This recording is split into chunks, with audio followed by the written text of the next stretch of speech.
Hey! Welcome to Inspiration Station, where we build a sanctuary for your creative spark together. I'm Karina Pardis, a composer, activist, chocoholic, and self-care mom. I'm so glad you're here. This is a place for you whenever you need encouragement or a reminder to believe in you. One of the most important elements in our ability to thrive as humans is trust. Today, I want to expand on our understanding of what trust is and how to grow it.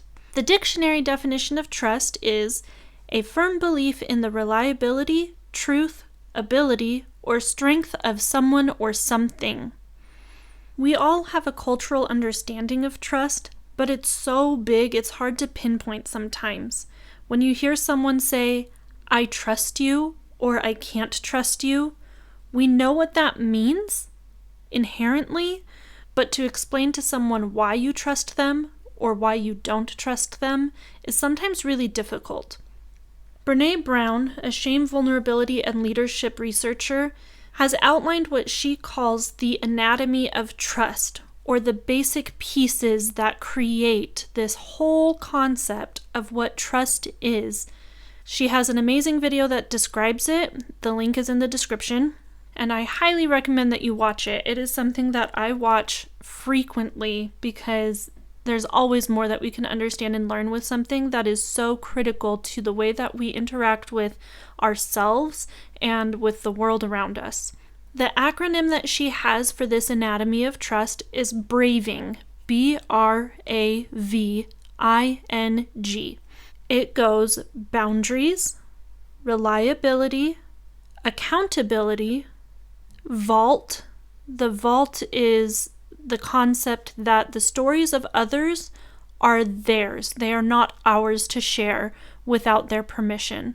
Just like we don't want other people sharing what we tell them without an understanding of what is and is not public information. I is for integrity. Then we have non-judgment. That includes judgment of ourselves and of others. And generosity. Generosity here isn't just about giving, it's about having generous assumptions of others. For example, if you didn't call me on my birthday to wish me happy birthday, I will be sad. But I can choose to be generous in why that didn't happen, instead of jumping to conclusions, they hate me or they don't care. I can instead think maybe they had a hard and busy day and weren't able to get to it. I know that they still care about me even though they didn't do this thing. And I think this also includes remembering when we aren't perfect about it. I miss birthdays all the time. I like to think that I help extend people's birthdays into the next days and weeks. That's my gift to them because I forget to call them on the day of more than I would like to. But we're all human, and so having a generous assumption of what it is to be human is part of trusting others and trusting ourselves. Boundaries, so important. We've talked about this a lot. Reliability, doing what you say you will do every single time, being accountable to that. All of these things are the seeds that we want to plant with others and ourselves and our creativity.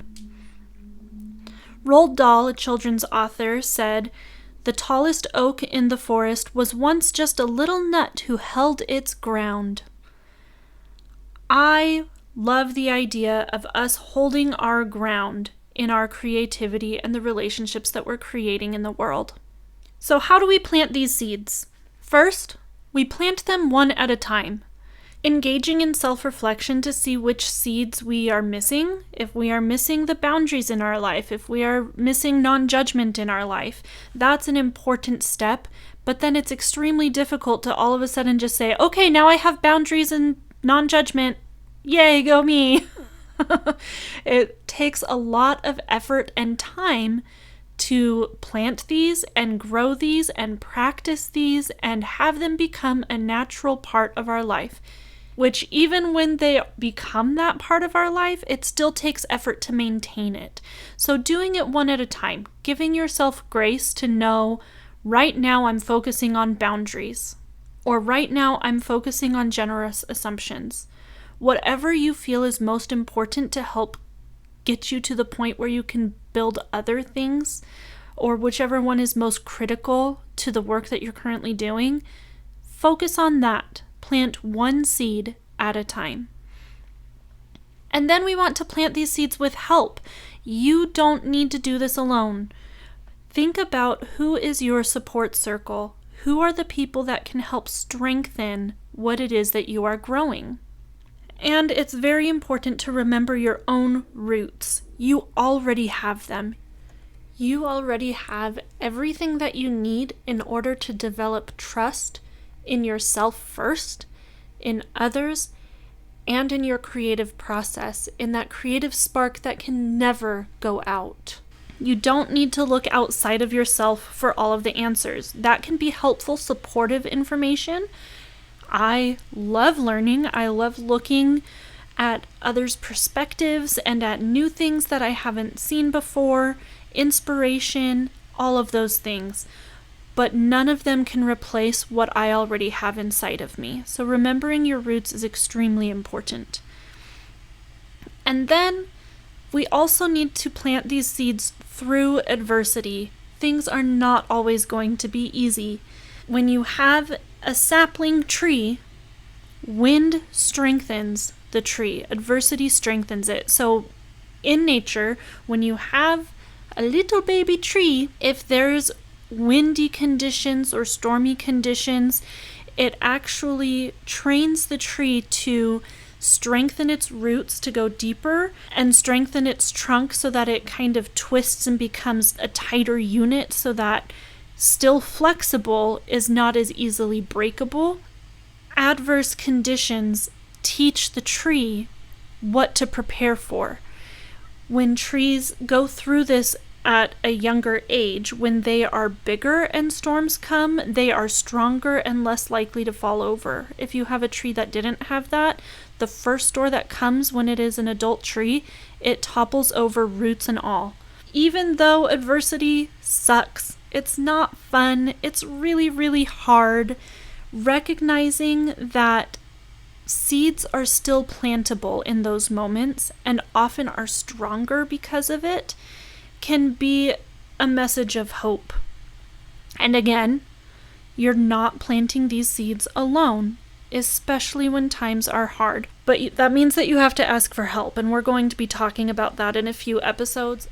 So all of these elements, planting the seeds of trust, doing it with help, remembering your own roots, and recognizing the importance of adversity within it, all of these elements help us grow our trust tree.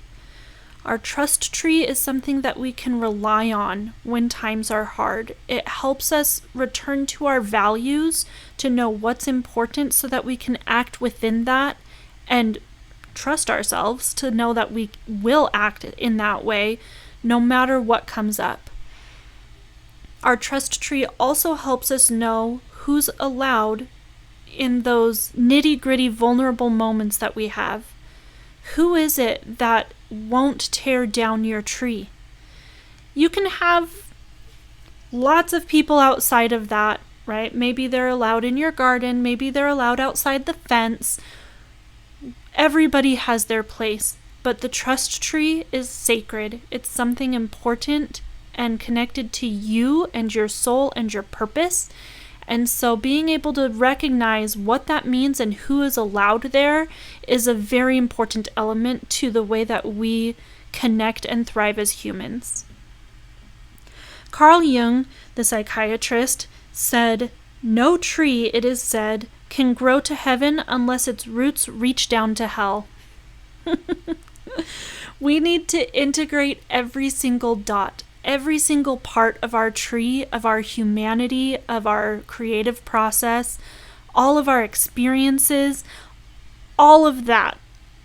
There's space for all of it inside of our tree. And again, these things take time. We need to move forward in faith, hope, and confidence to keep going and keep growing. It's never over. There's no destination ending. I think, when it comes to things like this, and sometimes that can feel really exhausting. Take a break, take a breath, and then keep going, because you cannot grow if you stop where you are. Growth is a really important part of not just creativity, but in building a better world, which requires creativity. But I will say over and over again, what you have to give to this world matters. Tom Bilyeu, who is the co-founder and host of Impact Theory, said, "The last thing to grow on a fruit tree is the fruit." This is very true. Once you plant an apple tree, it can take 4 to 5 years after the tree is planted before you get any apples. And even then, it can take a few more years before the apples are big and juicy and delicious. The first fruits that grow on the tree are not always the best, but they are a sign of the work that you've put into it up to that point. And different fruits have different times and seasons of blooming and of production. Sour cherries can take 3 to 5 years after planting. Pears can take 4 to 6 years. Plums take 3 to 5 years, and sweet cherries take 4 to 7 years. Sour cherries are 3 to 5 and sweet cherries are 4 to 7. I think it's so interesting how even fruits that are relative to each other can take different amounts of time. You are allowed to take the time you need to grow what's important to you. Mandy Hale, the author of Beautiful Uncertainty, said, "Trust the wait. Embrace the uncertainty. Enjoy the beauty of becoming." I believe that you are worthy of trust, and you are worth the time and effort it takes to build that trust in yourself. Start there. Just start with you. You matter.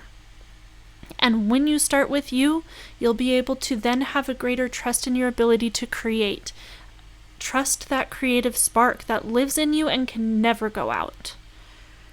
Trust that the fruit will come. It doesn't always come quickly, and sometimes it's so discouraging. The fruit can be a dream that you have. The fruit can be friends that you need. Maybe your trust tree doesn't have a support circle to help you grow it yet. Keep going. And if you need someone to help support your trust tree, I am here. I want to help you grow all of it. This is not an idle invitation at all. Everyone deserves a support circle to help grow their trust tree. I believe that as human beings, we need trust in order to fully connect and engage with the world around us. That includes people, that includes environments, that includes things and processes and systems, and it's really hard to find in the world out there sometimes. But if we look, there are people who are building it. Finding our community and the group of people that speaks to us is possible, and it's lovely and wonderful and so empowering and relieving. I hope you have those people, and if you don't, I promise they are out there. I believe the more effort we put into this process, the more we will get out of it, the more delicious the fruit will be, no matter how long it takes. I know that things can be really scary, and things can be really hard and uncertain. Take care of yourself in those moments. In those moments, you have roots that you can grow on and build upon, and remember to know that this isn't the end. There's always new beginnings. Thank you so much for listening. I'm excited to talk to you again soon. Until then, stay creative.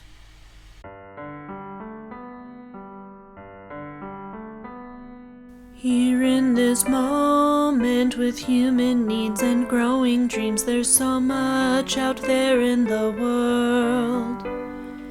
Commercials and billboards are telling you just what to do and asking who you think you are.